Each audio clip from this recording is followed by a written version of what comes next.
안녕하세요. 안녕하세요. 지식재산과 관련된 다양한 정보를 쉽고 재밌게 전달해드리는 고품격 소셜 토크쇼 내시의 특허청입니다. 저는 진행을 맡고 있는 특허청 내시의 남자 박성우 심사관입니다. 자, 시청자 여러분, 발명의 씨앗을 갖고 태어난 아이들은 발상의 전환과 끈기가 남다르다고 하는데요. 자, 그런데 이런 씨앗들을 키워내는 전문가가 있습니다. 그래서 오늘은 발명 영재를 길러내는 영재교육 전문가 서울 신천중학교의 안덕건 선생님을 모시고 발명 교육의 재미나는 이야기를 지금부터 시작하겠습니다. 네, 안덕건 선생님 어서 오세요. 네, 반갑습니다. 네, 안덕건입니다. 안녕하세요.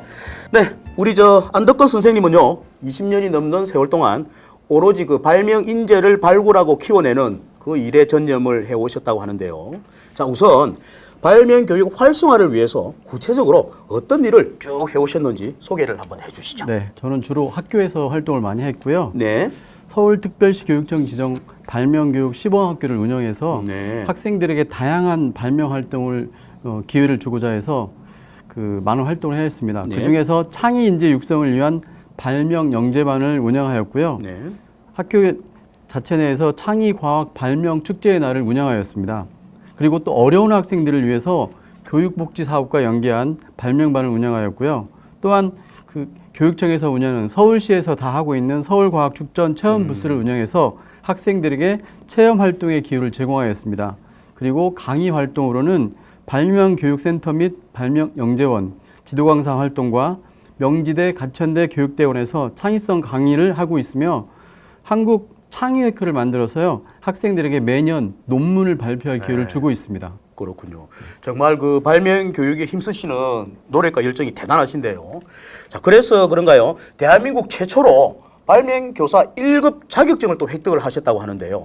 그건 또 어떤 내용인지 소개를 한번 해주시죠. 네. 초, 중, 등 학교에서 네. 체계적 발명 교육과 교사의 발명 교육 전문성 강화를 위해서 2014년 발명교사 인증제를 도입하게 되었습니다. 네. 이게 특허청과 발명진흥회에서 주관을 하게 되었는데요. 네. 2급, 1급, 마스터로 구분되는데 일정한 기준을 갖추고 검정 시험을 통과해야 자격이 주어집니다. 그렇군요. 발명교육 이수 실적이나 발명 강의 경력, 그리고 대회 지도 입상 실적, 연구 및 특허 실적 등 이런 특별한 자격들이 충분히 갖춰져야 네. 검정을 통과할 수 있습니다. 저는 2014년 첫 해에 1급 자격을 취득하였고, 그리고 네. 금년에 그 윗급인 마스터를 자격을 취득했습니다. 아, 그렇군요. 마스터까지 제가 소개를 해드려야 되는데. 아닙니다. 네, 말씀하십시오. 그래서 발명교사 이 목적은요, 발명과 지식 대란에 대한 전문적 지식을 가진 교사를 양성해서 네. 학교나 교원, 일반인을 대상으로 교육 프로그램을 설계하거나 지도하고 발명 교육 관련 연구 및 교육 컨설팅을 수행할 수 있는 발명 교사를 발굴해서 양성하기 위해서 만들어진 제도입니다. 그렇군요. 이 자격증은 어떻게 아까 시험을 친다고 했습니까? 네, 일정한 자격을 갖추면 네. 자격 시험 볼 수 있는 자격을 주게 됩니다. 시험을 치야 되네요. 그래야 그 다음에 일정 과목을 공부해서 시험을 쳐야 되는 거고요. 그래서 2급, 1급 마스터로 가게 되어 있습니다. 제가 왜 물어봤냐면 시험 친다니까 저는 포기해야 되겠습니다. 아닙니다. 충분합니다.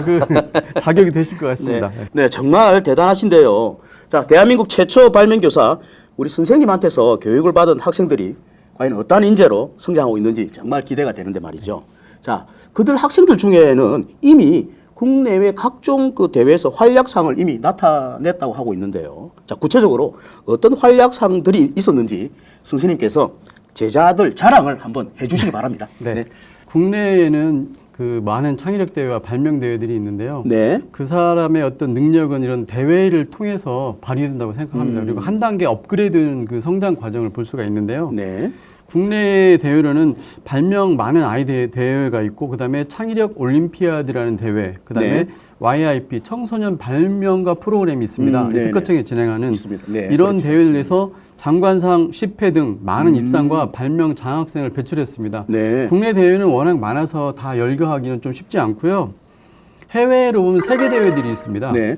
2011년부터 2014년까지 4년 연속 창의력 올림피아드 세계대회 한국 대표단을 지도해서요. 네. 학생들을 인솔하고 그 세계대회에 가서 여러 나라 학생들하고 경쟁해서 좋은 성과를 많이 올리고 자긍심을 배학하는 어떤 그런 계기가 됐었는데요. 네. 단순히 이 대회만 참가하면 의미가 없을 것 같아서 네. 학생들하고 그 고민한 끝에 어떻게 하면 더 좋은 그 교육적 효과가 있을까라는 고민한 다음에 생각했던 아이디어가 독도 홍보를 하는 그다음에 우리나라 홍보를 하는 그런 차원의 아이디어가 있었습니다.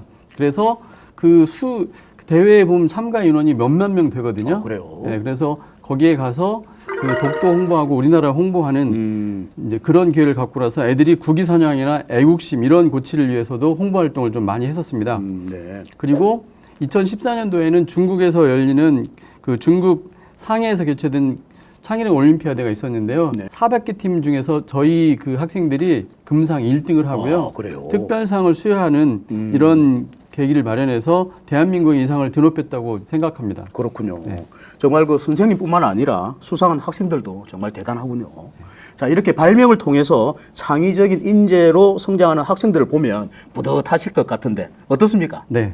그 발명 활동하는 이유는요. 학생들이 급변하는 그 환경에 대처하고 네. 새로운 세계에 그 대한 도전 정신을 배양할 수 있는 능력을 길러서 앞으로 자신의 진로를 개척해서 꿈을 실현할 수 있도록 하기 위함입니다. 네. 따라서 학생들하고 방과 후와 주말에도 그 쉬지 않고 대회를 준비한다든지 노심초사하면서 해결되지 않던 문제가 극적으로 해결돼서 펄쩍펄쩍 뛰면서 좋아하는 모습을 네. 경험해보지 않은 사람들은 모를 것입니다. 네. 그 감동을 피부로 느껴보면 소름 끼칠 정도로 이제 그런 짜릿함이 있습니다. 이러한 활동을 통해서 자신도 모르게 도전 정신과 문제 해결력을 기르게 되는데요. 고등학교와 대학에 진학해서 자신의 길을 가고 있는 걸 볼 때 교사로서 매우 흐뭇합니다. 네. 가끔 학생이 찾아와서 선생님 수업이 많은 도움이 됐다고 할 때 이때 교사로서의 보람을 느끼게 됩니다. 그렇군요. 선생님 말씀하시는 동안 제가 듣는데도 제가 보람을 좀 느끼는 그런 감사합니다. 간접 경험을 하는 듯한데요. 자, 발명 교육을 하시면서 힘든 점도 있지만 무척 또 보람되실 것 같았는데 네. 자, 그런데 어떻게 하시다가 발명 교육을 시작하게 되셨는지 어떤 계기나 특별한 뭐 이유 같은 게 있었습니까? 그런 건 아니고요. 네. 저는 원래 그 처음부터 교사 생활을 한 게 아니고요. 건설회사에서 몇 년 근무를 하고, 그런가요? 그러니까 대학은 건축공학과를 나왔습니다. 네.